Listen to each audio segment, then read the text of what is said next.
Good evening. Welcome to another episode of Depraved.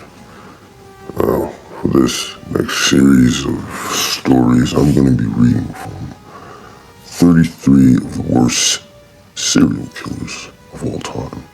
The macabre true stories behind them. This article is by Kalina Fraga. It's edited by John Karosky. Now, any obvious commentaries my own, but the actual stories of these serial killers comes from this, based strongly in part on it. Let's begin, shall we? From Ted Bundy to Pedro Lopez to Gary Ridgway, go inside the disturbing true stories of the world's worst serial killers. The worst serial killers in history are more terrifying than any horror movie. No make-believe monster will ever match the ferocity of murderers like Ed Kemper, who killed 10 people in California, including his own mother, or Belle Gunnis, who lured hopeful bachelors to her Indiana farm, only to murder them and feed them to her pigs. Oh God. So who is history's worst serial killer? There are certainly many candidates, including Luis Garavito, the so-called beast of Colombia. Garavito murdered anywhere from 100 to 400 boys, all between the ages of 6 and 16. And he may be the most prolific serial killer in human history. Then again, there are other depraved serial killers such as Gary Ridgway. Between 1982 and 1998, he targeted women in Washington state as the so-called Green River Killer, killing as many as 71 people before he was caught. By some estimates, Ridgway is the worst serial killer in U.S. history, though his record may be surpassed by the prolific murderer Samuel Little. Still, though Ridgway or Little may be the deadliest serial killers that America has ever seen, many believe that the worst serial killer, worst, title belongs surely to Ted Bundy. While Bundy didn't have quite as high of a kill count, he murdered an estimated 30 women in the 1970s. His ferocity toward his victims has made him one of the most infamous criminals of all time. Now, the first beast that we're going to discuss is actually Luis Garavito, the beast of Colombia. 1997. A mass grave was discovered in Pereira, Colombia, with 25 bodies in such a brutal state that police initially suspected a satanic cult was behind it. But it was the work of a single man, Luis Garavito, and the corpses in that grave made up just a small portion of his hundreds of alleged victims. Born in 1957, Garavito and his brothers were allegedly abused by their father. And as an adult, Garavito started abusing young boys himself. He targeted homeless and orphaned young boys, many of whom had ended up on the streets because of a decades-long civil war that tore through Colombia.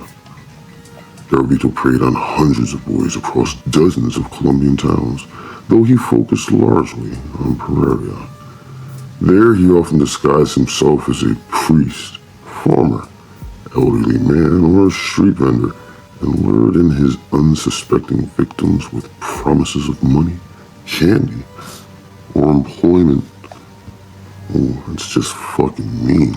I couldn't imagine, like being around and me being one of those boys on the streets. Life's rough as it is, right? You're just trying to survive. This guy comes around, dressed as a fucking priest, no doubt. Oh, you think, hey, I'm gonna at least get a warm meal, something. He's a priest. He's gonna help me, right? He's definitely gonna help me. This guy's like, come on. I'm gonna help you. Come over to this church. No reason thinking anything crazy, right? No reason you don't have any parents to go back to because, the Civil War's killed them. Some crazy ass shit's chaos. It's going on. Everything is crazy. And this priest comes to try to help you. Only to do what? Well, let's find out what he did. Once he got them away from the crowds, Garavito earned their trust by asking them questions about their lives. Then he attacked. As Colombian police would eventually discover, Garavito often subjected his victims to horrifying torture before murdering them. He'd tie them up, rape them, bite them, and sometimes cut off their genitals. By the time he was arrested in 1999, Luis Garavito had brutalized hundreds of victims. He confessed to killing 147 boys and drew maps to lead police officers to their bodies. But Colombian authorities suspect that Garavito's victim count is much higher. In fact, he may have killed as many as 400. That makes Luis Garavito one of the world's most terrible serial killers, judging by the jaw-dropping number of his victims. But in the United States specifically, that title belongs to another murderous monster. And that monster name is the horrifying Green River Killer. And in the United States, worst serial killer may be Gary Ridgway, who is commonly known as the Green River Killer. Between 1982 and 1998, he murdered at least 49 women and girls in and around Washington State, but may have actually killed more than 90 victims total. Born in 1949, Ridgway had a seemingly normal childhood marred by his chronic bedwetting. His mother reportedly washed his genitals after these incidents, which is why some psychologists believe Ridgway developed a deep hatred of his mother, who escaped his killing spree, and other women. After stabbing a boy at the age of 15 just to see how stabbing worked, Ridgway became a murderous adult who targeted vulnerable women and girls. He started killing in 1982 by murdering 16-year-old Wendy Lee Caulfield, a foster home runaway, and his crimes rapidly escalated from there. Ridgway often targeted runaways and sex workers, who he usually picked up at bars or truck stops along Highway 99. Outside of Seattle, he would try to earn his victims' trust by talking about his son. Then Ridgway would have seemingly normal sex with them before strangling them to death and then dumping their bodies, typically near the Green River. By the time he was finally arrested in 2001, Ridgway had reportedly lost count of his victims. He was eventually convicted of 49 murders, but he confessed to 71, and he may have killed even more people. I killed so many women, I have a hard time keeping them straight, Ridgway admitted.